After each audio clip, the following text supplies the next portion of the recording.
పరిస్థితుల్లో వాజ్పేయి గారి స్ఫూర్తిని అందరికీ అందివ్వాలి, ప్రపంచానికి అందివ్వాలి, భారతదేశంలో ప్రతి పౌరుడికి అందివ్వాలి.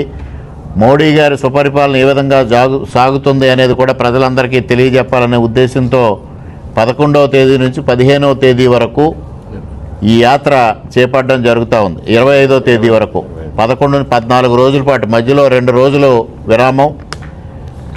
మొదటగా ధర్మవరంతో మొదలై చివరగా అమరావతితో పూర్తవుతుంది.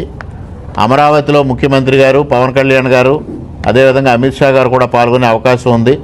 పెద్ద ఎత్తున ఆ కార్యక్రమాన్ని నిర్వహించడం ద్వారా అటల్జీ స్ఫూర్తిని ప్రపంచానికి చాటి చెప్పాలనేది ఇవాళ భారతీయ జనతా పార్టీ ఆలోచన చేస్తే, ఇవాళ ముఖ్యమంత్రి గారు కానీ పవన్ కళ్యాణ్ గారు కానీ దీనికి మద్దతు ఇచ్చి కూటమి తరఫున ఈ కార్యక్రమం నిర్వహించడం జరుగుతూ ఉంది. అదేవిధంగా రాజమహేంద్రవరంలో 21వ తేదీన సాయంత్రం ఈ కార్యక్రమం నిర్వహించడం జరుగుతుంది. ఉదయం కాకినాడలో, సాయంత్రం రాజమహేంద్రవరంలో జరుగుతుంది. రాజమహేంద్రవరంలో జరిగే కార్యక్రమంలో అందరు శాసనసభ్యులు, కూటమి శాసనసభ్యులు, పార్లమెంటు సభ్యులు, అదేవిధంగా భారతీయ జనతా పార్టీ రాష్ట్ర అధ్యక్షులు, ఇంకా కొంతమంది పెద్దలు కూడా పాల్గొనే అవకాశం ఉంది. ప్రతి చోట ప్రతి బహిరంగ సభకి కొంతమంది పెద్దల్ని ఆహ్వానించే దిశగా రాష్ట్ర పార్టీ వాళ్ళ కసరత్తు చేస్తూ ఉంది. తొందరలోనే ఆ వివరాలు కూడా వెల్లడిస్తాం.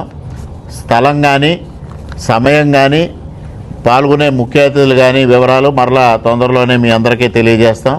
ముఖ్యంగా మీ ద్వారా ప్రజానీకానికి అందరికీ విజ్ఞప్తి చేసేది, భారతదేశాన్ని సంస్కరణల దిశగా, సుపరిపాలన దిశగా తీసుకెళ్లిన వాజ్పేయి గారి విగ్రహావిష్కరణ కార్యక్రమానికి పెద్ద ఎత్తున ప్రజానీకం అందరూ హాజరై ఈ కార్యక్రమాన్ని విజయవంతం చేసి వారి స్ఫూర్తిని అందిపుచ్చుకోవాలని ఈ సందర్భంగా విజ్ఞప్తి చేసుకుంటా ఉన్నా.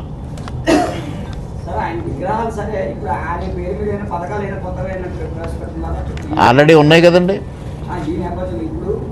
అది 25వ తేదీన ప్రధానమంత్రి గారు ప్రకటిస్తారు. సుపరిపాలన దినోత్సవం ఆ రోజుకు పేరు కూడా పెట్టారు. ఆ రోజు ఏమైనా పథకాలు ఉంటే ఆ రోజు ప్రకటిస్తారు. ప్లేసు జస్ట్ 2-3 ప్లేసులు చూసామండి. ఇవాళ రేపట్లో ఫైనల్ అవుతుంది.